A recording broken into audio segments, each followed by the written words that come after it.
करो मस्त जवानी में, बुढ़ापा किसने देखा है? बुढ़ापा आते आते शायद किसी का शरीर रहता है, नहीं रहता, नहीं रहता। भजन करने टाइम में वो कान से सुन पाता है, नहीं सुन पाता, पैरों से चल पाता है, नहीं चल पाता, आंखों से दृष्टि से वो दर्शन कर सकता है कि नहीं कर सकता, नहीं कर सकता। तो इसलिए जवानी का जैसे आनंद हम हर चीज का लेते हैं, खाने का, आने का, घूमने का, जाने का, बिल्कुल, तो वही आनंद हमें पूजा में भी लेना है, उनकी शरण में रहना है। बिल्कुल बिल्कुल। अब हम सोचे हैं कि पहले ये सब काम कर लें, बुढ़ापे में भगवान को याद करेंगे तो क्या पता हम बुढ़ापे तक चलते हैं कि नहीं चलते, किसी का कोई समय फिक्स थोड़ी। सही है, सही। भगवान के लिए जो भी अर्पित करता हो अच्छी से अच्छी चीज, बिल्कुल सत्य है।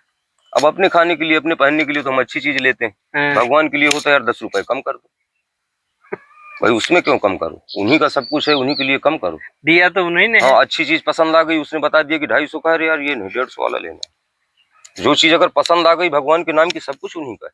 जो चीज नजरों ने पसंद कर लिया, इसी में बात है भगवान का। स्वागत है एक बार फिर से आप सभी का हमारे YouTube channel RJ Chitrakoot blog में। मैं रविंद्र चौबे, और आज हम फिर से एक बार आ चुके हैं राधे महाराज जी। आपने राधे बाबा के बहुत सारे वीडियो देखे होंगे, उसी के चित्रकूट में राधे महाराज जी हैं। और लगभग अभी ज़्यादा समय नहीं ली, लगभग 10-12 वर्ष पहले इन्होंने संन्यास लिया है, और हनुमान जी के बहुत सिद्ध उपासक हैं और बहुत हनुमान जी के परम भक्त हैं। उसकी आप एक झलक यहाँ से देख सकते हैं कि इनकी कुटिया में एंट्रेंस में ही आपको जितने भी पत्थर दिख रहे हैं, इन्होंने हर पत्थर पर राम राम लिख रखा है। और यहाँ पर हनुमान जी महाराज भी विराजे हुए हैं। वहाँ कुटिया पर अभी महाराज जी बैठे हुए हैं। महाराज जी से हम चल के मुलाकात करते हैं, सत्संग करते हैं, और सबसे पहले यहाँ पर हम हनुमान जी महाराज के दर्शन करेंगे। ये हमारे हनुमान जी, यहाँ पर महाराज विराजमान है। महाराज जी ने यहाँ पर स्थापित किया है हनुमान जी सरकार को। और पूरा ये जो कुटिया है, महाराज जी ने यहाँ पर प्राकृतिक चीज़ों से ज़्यादा कुछ छेड़छाड़ नहीं की है। जो चीज़ें जैसी हैं यथावत हैं। यहाँ पर चबूतरा बनाकर, कच्चा चबूतरा बनाकर ही हनुमान जी को स्थापित कर दिया है, और वहाँ पे अपनी कच्ची कुटिया बनाकर और पन्नी लगाकर महाराज जी वहाँ पर अपना रह रहे हैं और भजन साधना करते हैं। और जानते हैं महाराज जी से उनके संत जीवन के बारे में, और कैसे उनका इस जीवन में प्रवेश हुआ, क्या प्रेरणा रही। यहाँ पर भी महाराज जी माता जी को स्थापित किए हुए हैं, और ये हमारे महाराज जी हैं। सीताराम महाराज जी। और हम सबसे पहले आपसे ये जानना चाहेंगे, आप काफी युवा दिखाई दे रहे हैं। कितने वर्ष हो गए संत जीवन में? ये हमें भी ज्यादा दिन नहीं हुआ, 5 वर्ष हुआ है हमें। अच्छा, 5वां वर्ष है हमारा। जी महाराज जी। अब हमारी भी कुछ घर की समस्याएं थी। अच्छा। उन समस्याओं को लेते हुए हम बागेश्वर धाम से मिले। अच्छा। उनके दर्शन किए जी। फिर उनसे दर्शन से हमें लाभ हुआ जी। परिक्रमा किया उनकी जी, जो पेशी होती है पेशी किया। अच्छा। इसके बाद लाभ हुआ तो फिर अपना हम जीवन में उतरे साधु संत में अपना। अच्छा। और जिस चीज से लाभ होगा उसी चीज में आदमी। अच्छा, तो हनुमान जी की और राम जी की सेवा में लग गए। बिल्कुल, कृपा हो गई उनकी। हमें आराम मिलने लगा, हमारे सारे कार्य बनने लगे जी, तो हम अपना उनकी शरण में पड़े। अच्छा, तो मतलब बस ये अपनी समस्याएं यदि हल हुई है, हाँ। तो ये लगा कि हनुमान जी की कृपा। घर परिवार छोड़ के अब यहाँ रह रहे हैं, भगवान की भक्ति कर रहे हैं, काफी कठिनाइयाँ आती होंगी। हाँ, कठिनाइयाँ हैं, तो फिर अब उसके लिए तो साधना में कठिनाइयाँ तो है। और एक चीज और मैं आपसे जानना चाहूँगा, मैं सुन रहा हूँ कि आप हनुमान जी के उपासक हैं, बागेश्वर धाम के। उनकी धीरेन्द्र शास्त्री महाराज जी की कृपा से आप इस जीवन में प्रवेश किए, लेकिन हम ठीक पीछे आपके त्रिशूल भी देख पा रहे हैं, जो भोलेनाथ का प्रतीक है। भोलेनाथ का है। अब ये है कि जैसे जंगल में है जी, तो अपनी थोड़ा सुविधा के लिए है। अच्छा, क्योंकि यहाँ जीव जंतु जानवर भी रात में जी इसलिए लगा है। अच्छा, ये भोलेनाथ का है। ये तो त्रिशूल देखो, शक्तियाँ हैं। बिल्कुल बिल्कुल। ये तो भोलेनाथ की फोटो भी लगी है। हाँ बिल्कुल, महाकाल है जी। तो इनकी भी आराधना आप करते हैं? हाँ, इनकी भी आराधना करते हैं जी, और यहीं पर भजन साधना होती रहती। तो मुख्य और उसमें रामायण में देखिए कहा भी गया कि शिवद्रोही मम दास कहावा, सो नर मुँह सपने नहीं पावा। अगर शंकर जी का किसी ने विरोध किया है, शंकर जी को नहीं जानता, तो फिर वो राम और हनुमान से नहीं मिल सकता। बिल्कुल, क्योंकि एक दूसरे के आराध्य हैं दोनों। बिल्कुल बिल्कुल। नहीं, ये तो महाराज जी सभी जगह पे सुना जाता है कि जो शिव की उपासना करता है उसे राम मिलते हैं, जो राम की उपासना करता है उसे शिव मिलते हैं। दोनों एक दूसरे से वो हैं पूरा। अगर दो में से एक को छोड़ सकते हैं तो फिर ये नहीं मिलेंगे। नहीं, सो नर मुँह सपने नहीं पाओ, स्वप्न में भी वो विचार न करे कि मुझे मिलेंगे। कोई मिलेगा, हम दोनों त्याग दिए दोनों जाए। को अगर मानेंगे तभी एक दूसरे से मुलाकात तो हो। अच्छा महाराज जी, ये जैसे आपने बताया कि आपके जो समस्याएं थी वो भगवान की कृपा से, हनुमान जी की कृपा से दूर हुई, तो भगवान की इतनी प्रेरणा हुई, ये बागेश्वर महाराज जी की प्रेरणा कहें या हनुमान जी की प्रेरणा कहें, आई वो भी कहते हैं कि हनुमान जी की ही प्रेरणा से हनुमान सब जी की कुछ ही होता प्रेरणा है। से वो लिखते हैं, बिल्कुल और बिल्कुल जो लिख देते हैं वो सत्य है, वो होके ही रहता है। जितने दिन का समय देंगे जी जो काम होके ही रहेगा उसमें। जी। ये 6 महीने का समय हमें दिया था, जी 6 महीने के अंतराल हमारे सारे कार्य हो चुके। जी जिस कार्य के लिए हम लेके गए थे उनके पास, हाँ हमें बोलना भी नहीं पड़ा, वो अपने आप पर्चे में लिख दिया है उन्होंने। अच्छा, तो उस दिन से ये दृढ़ विश्वास उस हो दिन गया। से फिर हम लग गए सेवा में, लहसुन प्याज का एकदम त्याग कर दिया, बिल्कुल बिल्कुल से घर तक में भी नहीं, ना कोई मतलब मार्केट से लाना ही नहीं, टच ही नहीं करना हमें, उसे खाने की तो दूर रही बात। पूरी चलो। तरीके से सात्विक हाँ और भगवान की भक्ति। हाँ, भगवान की भक्ति पर ही काम है। जी। चलो बैठो। अच्छा, मनुष्य जीवन में महाराज जी कष्ट तो देखिए सभी को आ रहे हैं।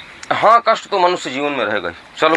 लेकिन लोग इधर उधर हजार तरह की दवाइयाँ और हजार तरह के सत्संग ढूंढ रहे हैं, लेकिन क्या कुछ ऐसा है जिससे मनुष्य, क्या सभी संतों का तो ये मानना कि आप भगवान से जुड़ जाइए तो आपके सारे कष्ट हाँ, दूर सारे कष्ट दूर हो जाएंगे। ये प्रमुख यही हाँ, चीज है प्रमुख जो यही। आप में देखी जा सकती है।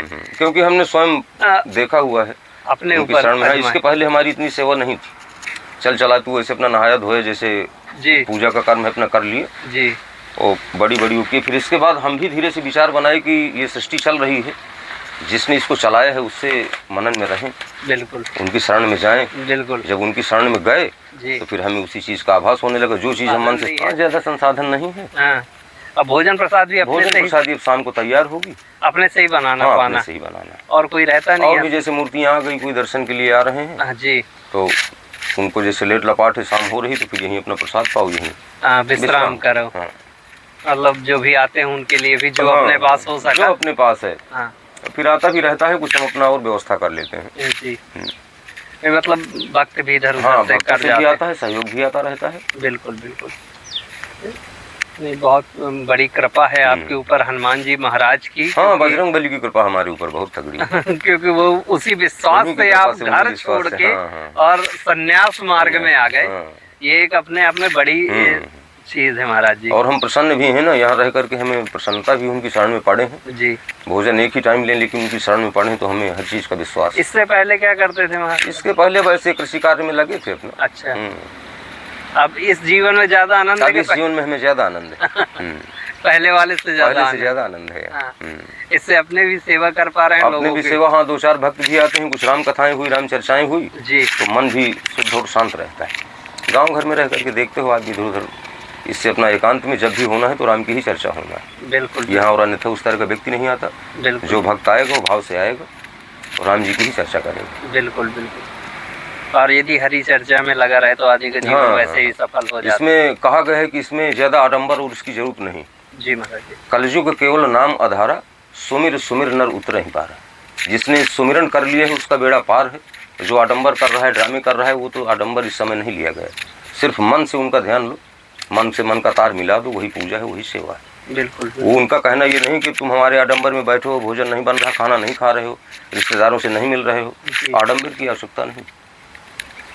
सिर्फ अपना मन लगाए रहो उनकी शरण में, जो भी घंटे 2 घंटे, आधे घंटे 20 मिनट लगाना है, एकदम एकाग्रचित मन लगा दो। ऐसा नहीं कि 2-2 घंटे आडंबर किए तमाम संत बैठे हैं।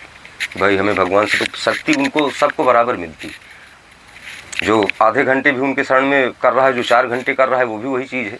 लेकिन अब उसके 4 घंटे वाले में उसका दिमाग इधर उधर नाच रहा है। आधे घंटे जो लगा रहा है तार, वो एकदम मन अपनी सारी इंद्रियां शांत करके उनके शरण में लगा देता है। आधे घंटे में उसका पूरा आनंद आ जाता है, पूरी तरीके से उन्हीं पे लगा रहता है, बस। समर्पित हाँ, होता है। पूरा आधे घंटे में ही पूरा निचोड़ा जाता है। अगर आप भक्ति से करेंगे तो आपके खुद आंसू से आंसू चलने लगेंगे, इतनी उनके तेज रहता है, शक्ति रहती है। नहीं, ये तो महाराज जी आपने सत्य कहा। कुछ लोग कहते हैं हम 4 घंटे पूजा करते हैं, 2 घंटे पूजा करते हैं, हमें कुछ मिल नहीं रहा। भाई अगर जैसे पूजा करना है तो जैसे सुंदरकांड का महत्व है तो फिर उसमें 1.25 घंटे लगेगा, उसका एक नियम। अब कर रहे हैं सुंदरकांड हम तो 1.25 घंटे का समय उसमें फिक्स पहले नहीं होता जी। अगर बहुत ज्यादा खींचा गया, गलती की गई तो फिर उसका कोई ज्यादा महत्व नहीं। इसको आप विश्राम से बढ़िया आराम से लैसे लीजिए तो 1.25 घंटे लगता है सुंदरकांड। और सुंदरकांड के पाठ का अपना ही तो महत्व। बहुत बड़ा महत्व है। अगर मंगलवार को शनिवार को कर दिया गया जी, और जो उनसे अर्जी लगा दी गई, तो अगला सुंदरकांड करने के पहले पहले वो काम तुम्हारा हफ्ते तक या अगली बार जब तक हम कराते हैं तब तक में उसका फल मिलने हाँ, लगता उसका फल मिलने लगता है। वैसे 41 दिन का नियम है। अगर ज्यादा आपका टाइट काम है या ज्यादा बड़ा काम है, हाँ। 41 दिन में बजरंगबली चाहे जिस तरह का काम, लेकिन सत्य में हो, किसी का सत्य नहीं करके कि उनको कि किसी का बुरा हो पूरा जाए। करने के लिए नहीं। आप आपकी अपनी कोई मदद आपत्ति के पड़ी लिए। है, कोई विपत्ति पड़ी है, वो आपत्ति विपत्ति को टाल देंगे, 41 दिन के अंदर अंदर साफ हो जाए। बिल्कुल बिल्कुल सत्य कह रहे हैं। अपनी समस्या के लिए, दूसरे की जान लेने के लिए और हमला करने के लिए वो भक्तों के काम वो नहीं है। भक्तों के काम नहीं। सही महाराज जी। तो एक अलग किस्म के संत आज आप हमें मुलाकात हुई हाँ, कि अचानक से भगवान की कृपा हुई और आपको संत बना दिया। संत बना दिया। हैं? और उनका एक गाना हमें पसंद आया गुरु जी का, तब से हमने फिर ये भी नहीं देखा कि भाई तमाम लोगों का विचार है कि मतलब जी। चतुर्थ अवस्था में, जी जी मतलब 50-60 के बाद भक्ति करें। तो हमारे गुरु जी ने एक गाना उसमें वायरल हुआ है, देखा होगा मोबाइल में, जी करो मस्त भजवानी में जी बुढ़ापा किसने देखा है। बुढ़ापा आते आते शायद किसी का शरीर रहता है, नहीं रहता। नहीं रहता। भजन करने टाइम में वो कान से सुन पाता है, नहीं सुन पाता, पैरों से चल पाता है, नहीं चल पाता, आंखों से दृष्टि से वो दर्शन कर सकता है कि नहीं कर सकता। नहीं कर सकता। तो इसलिए जवानी का जैसे आनंद हम हर चीज का लेते हैं, खाने का, आने का, घूमने का, जाने का, तो बिल्कुल वही आनंद हमें पूजा में भी लेना है, उनकी शरण में रहना है। बिल्कुल अब बिल्कुल। हम सोचे हैं कि पहले ये सब काम कर लें, बुढ़ापे में भगवान को याद करेंगे तो क्या पता हम बुढ़ापे तक चलते हैं कि नहीं चलते। सही है। किसी का कोई समय फिक्स थोड़ी। सही है सही है। आगे हम जो युवा अवस्था है उसे सोचते हैं कि इसमें हम अभी अपने काम गृह कर कार्य लें। देख लें, हाँ। फिर इसके बाद जब बुढ़े हो जाएंगे, चलने नहीं पाएंगे, तब हम पूजा की देखेंगे। तो जब चल नहीं पाएंगे, दर्शन नहीं कर पाएंगे, भजन सुन नहीं पाएंगे, सारी शरीर की हर चीजें बेकार हो जाती हैं। तो उस बिल्कुल समय उतना आनंद नहीं आएगा जो आनंद इस समय आ रहा है। बिल्कुल बिल्कुल बिल्कुल। क्योंकि भगवान को सबसे अच्छा अर्पित हाँ, करना चाहिए। और इसमें ये भी कि बड़े भाग्य मानुष तन पावा, सुर दुर्लभ सदग्रंथनि गावा। इस जी। बहुत दुर्लभ है मनुष्य शरीर, अगर मिल गया है तो इसको सही काम में इस्तेमाल करो। ऐसे समय व्यतीत कर देने से क्या फायदा। इसके लिए नर किन्नर मुनि राजा महाराजा बहुत प्रयास किए, तब जाके मनुष्य शरीर मिला है। सत्य महाराज जी। ये सभी मनुष्य संत शरीर ये चीज बोलते हैं। बहुत, हाँ, 84 लाख योनियां हैं, हर आदमी भटकता रहता है। बहुत अच्छे कर्म किए होंगे पिछले वर्ष, तब जाकर के पहले तो मनुष्य शुरू, दूसरा ब्राह्मण घर में जन्म, ये सब चीजों का। अब इसके बावजूद भी अगर हम गलतियां करें तो फिर भगवान का आसन ढोलेगा। मनुष्य होना ही बहुत बड़ी चीज, उसमें ये तो बात की चीजें हो गई कि कहाँ जी। हाँ कि हम क्या हो सकते, क्या नहीं हो सकते। मनुष्य अगर उसने मनुष्यपन में जन्म ले लिया है तो बहुत बड़ा उसका भगवान की कृपा है उसकी। भगवान की कृपा है। सत्य है महाराज जी। महाराज जी कोई और छोटी सीख जो गृहस्थ लोग बहुत परेशान हैं, आप गृहस्थ में भी रहे, अभी कुछ ही समय हुआ है आपको संत जीवन में आने, तो कोई सीख भक्तों को हमारे चैनल के माध्यम से देना चाहें कि जिससे लोगों के जीवन में कुछ सुधार आए। हाँ, सुधार के लिए भी यही है कि जितना समय, जैसे मान लीजिए हम 12 घंटे दिन में रहते हैं जी, लोग 8 घंटे 10 घंटे काम करते हैं जी, उनमें ज्यादा नहीं तो 10 मिनट 20 मिनट 21 मिनट जितना भी हो सके सुबह और शाम नियम बांध लिया जाए। जैसे हम खाना खाएंगे परमानेंट, बिना खाना के नहीं रह सकते, नहीं रहते। वस्त्र पहनेंगे अच्छा से अच्छा, बिना वस्त्र के नहीं रह सकते। बिल्कुल सत्य है। तो यही सब चीजें भगवान के लिए भी, अगर भगवान के लिए हम प्रसाद ले रहे हैं तो अच्छा से अच्छा लेंगे। ऐसा नहीं कि भाई 10 रुपए सस्ता है तो दे दो, वो सब देखते हैं समझते हैं। तो वो भाव से जब जान जाते हैं तो गृहस्थ वाला भी चकाचक रहता है, उसके भाव अच्छे होने चाहिए। भगवान के लिए जो भी अर्पित करता हो अच्छी से अच्छी चीज। बिल्कुल सत्य है। अब अपने खाने के लिए, अपने पहनने के लिए तो हम अच्छी चीज लेते हैं, भगवान के लिए होता है यार 10 रुपए कम कर दो, भाई उसमें क्यों कम करो, उन्हीं का सब कुछ है, उन्हीं के लिए कम करो। दिया तो उन्हीं ने। हाँ, अच्छी चीज पसंद आ गई, उसने बता दिया कि 250 का है, यार ये नहीं 150 वाला लेना। जो चीज अगर पसंद आ गई भगवान के नाम की, सब कुछ उन्हीं का है। जो चीज नजरों ने पसंद कर लिया, इसी में बात से भगवान तुरंत हटा दो, चाहे जितनी कीमती। हमारा तो यही श्रेय, हम अपने लिए चाहे कम लेंगे, लेकिन मालिक के लिए अगर कोई चीज हमें पसंद आ गई है, कोई चीज है, तो उसमें फिर ये नहीं कि कितने की है क्या है। वो चाहे 1 लाख की हो, वो इतनी कीमती चीजें मालिक के लिए कहाँ है, 100 200 400 बस। बिल्कुल बिल्कुल। इससे ज्यादा कीमती चीजें उन्हें क्या करना है जब पूरा सृष्टि उन्हीं से चलना है। बिल्कुल। तो उनका श्रृंगार ज्यादा से ज्यादा 100 200 400, इतने में ही आदमी सड़बड़ा जाता है। और जबकि अपने लिए आदमी 10,000 खर्च कर देता है, एक बार भी दिमाग नहीं लगाता कि यार कपड़ा है साला फट जाएगा। सही है। तो इन सब चीजों में गृहस्थ जो परेशान होता है, गृहस्थ इसी में परेशान रहता है। अपनी चीजों को ध्यान न दे करके भगवान का ध्यान दो, भगवान सब पूरी करेंगे। बिल्कुल बिल्कुल सत्य है महाराज जी। अगर ज्यादा समस्याएं हैं जी तो फिर ये आपका सत्यनारायण कथा है। ज्यादा समस्याएं घर में चलती हैं, खाने के लिए पूर्ति नहीं होती घरों में, या रोज के लड़ाई झगड़े होते हैं, तो फिर इसमें महीने में सत्यनारायण की एक बार कथा, सारे संकट दूर हो जाएंगे, सब समस्याएं दूर हो जाएंगी। जिस दिन भी सत्यनारायण का कथा होगी उस दिन पीले वस्त्रों का धारण करके नियम से करना है, तभी उसका फल मिलता है। जैसे हम दाल सब्जी बनाते हैं, अगर पहले से ही उसको फ्राई कर दें, बाद में दाल पकाएं, तो उसका टेस्ट अलग रहेगा। सिस्टम से पकाएंगे तो उसका नियम जो होगा, नियम से काम करेंगे तो बिल्कुल बिल्कुल बिल्कुल। जिस दिन उनका गुरुदेव का दिन है, जी बृहस्पतिवार का कथा सुनना है सत्यनारायण की, उसमें पीला वस्त्र सुबह से ही नहा धो करके, महीने में एक बार है, पूर्णिमा या अमावस्या, एक बार में ही पूरे संकट कट जाएंगे। तो अपने अंदर भाव लोगों के पास होना चाहिए। जो भी गृहस्थ हैं वो अपना इसी चीज से विचार करें कि जो भी हमें अर्पित करना है भगवान के लिए, अच्छी से अच्छी चीज। श्री सीताराम। श्री सीताराम।